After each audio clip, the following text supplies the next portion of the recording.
ডিপ্রেশনে ভুগছেন, পেরেশানিতে আছেন, খুব বেশি দুশ্চিন্তায় আছেন, কোনো কিছু ভালো লাগছে না, আল্লাহর সাথে একটু কথা বলেন। আল্লাহ, আপনি আমার সৃষ্টিকর্তা, আপনি আমার মালিক, আপনার কাছে আমার ফিরে যেতে হবে। আপনার কত অবাধ্য হয়েছি, কত নাফরমানি করেছি, কত সীমালঙ্ঘন করেছি, কত নির্দেশ অমান্য করেছি, কত নিষেধ লঙ্ঘন করেছি। আল্লাহ, এগুলোর জন্য পাকড়াও করলে আমার কোনো উপায় থাকবে না। মালিক, এখনো নাকের ডগা নিঃশ্বাস আছে, এখনো ক্ষমা চাওয়ার সুযোগ আছে। আপনি ক্ষমা চাইলে ক্ষমা করে দেন। আমি তওবা করছি, আর কখনো নির্লজ্জ কাজ করব না, আপনার নাফরমানি করব না। আপনি আমার অমুক পাপটা মাফ করে দেন, তমুক পাপটা মাফ করে দেন, আমাকে পাপ থেকে বাঁচায় রাখেন। আল্লাহ, আপনি আমাকে হেফাজত করেন। আপনি হেফাজত না করলে আমি নিজে নিজে বাঁচতে পারবো না। মালিক, আপনি রহম করেন। আল্লাহর সাথে একটু কথা বলেন।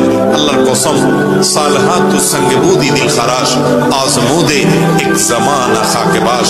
পাথর হয়ে বহুদিন ছিলেন ভাই, একটু আল্লাহর সাথে কথা বলেন, চোখের পানি ফেলেন, দোয়া করেন। বিশেষ করে ভোর রাতের দোয়া, ভোর রাতের দোয়া, এটা গুলি মিস হলে মিস হয় না।